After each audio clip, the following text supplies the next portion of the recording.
Hello, good morning mga boss. So, ngayon, nandito ako ngayon sa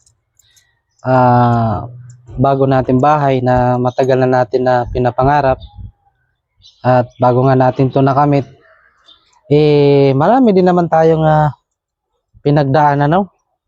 May mga goods, may mga bad, pero hindi ako nagpatinag, hindi ako nagpatalo, hindi ako nagpadala ng emosyon na para sabihin hindi ko ituloy itong bahay pangarap. Kaya itong bahay na ito, tatawagin ko tong bahay pangarap. Kasi matagal ko po itong pinangarap na magkaroon ng sariling bahay para sa aking pamilya. So tara guys, mga boss, itutur ko kayo rito sa loob. Tara. So, dito na tayo sa loob. Yan. Ito lang muna pansamantala. Naka-flooring pa lang. Wala pang tiles. Tayo pang magpapatiles nito. Pero, alam nyo mga boss, sa katulad kong mahirap, kahit wala ng tiles, goods na yan. Sa probinsya nga, sa amin, sa Masbate, pawid at lupa lang eh. Buhay na kami. Ito.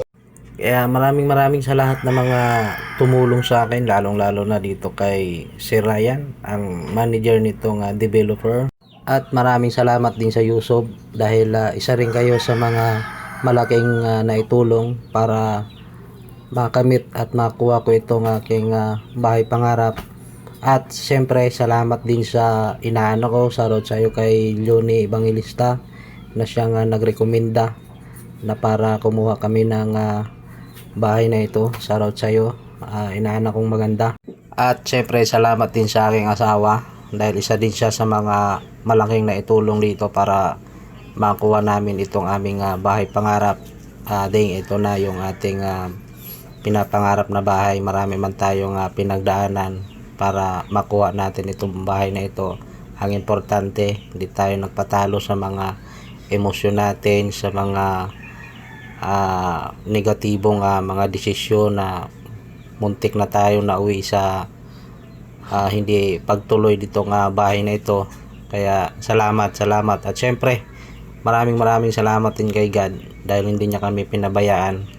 Talagang ginaid kami na para makuha itong bahay pangarap na ito mga boss.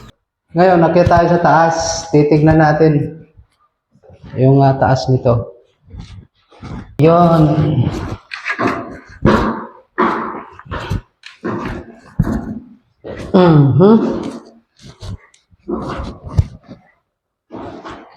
Ay. Ito yung taas.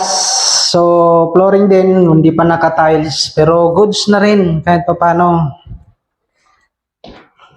Dito sa taas mga boss ay wala pang division para sa kwarto.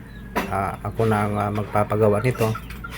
At syempre ita-tiles din natin yan yung sa taas para magandang tingnan.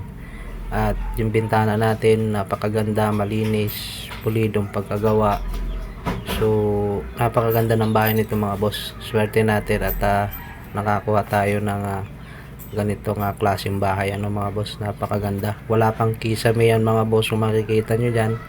So palalagyan natin ng kisame yan para malamig sa loob. Actually kahit na hindi na tayo maglagay ng kisame dyan kasi ang bubong nyan puro panel po ng solar.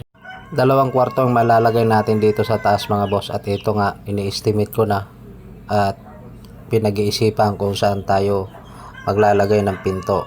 Doon, yung isang kwarto para sa mga anak ko, yung isang kwarto para sa aming mag-asawa, at sa baba yung sala natin at kusina mga boss. So paano mga boss, hanggang dito na lang itong ating video. Maraming salamat sa inyong panonood. At bago tayo magtapos, muli nagpapasalamat ako sa lahat ng sumuporta para dito sa bahay pangarap.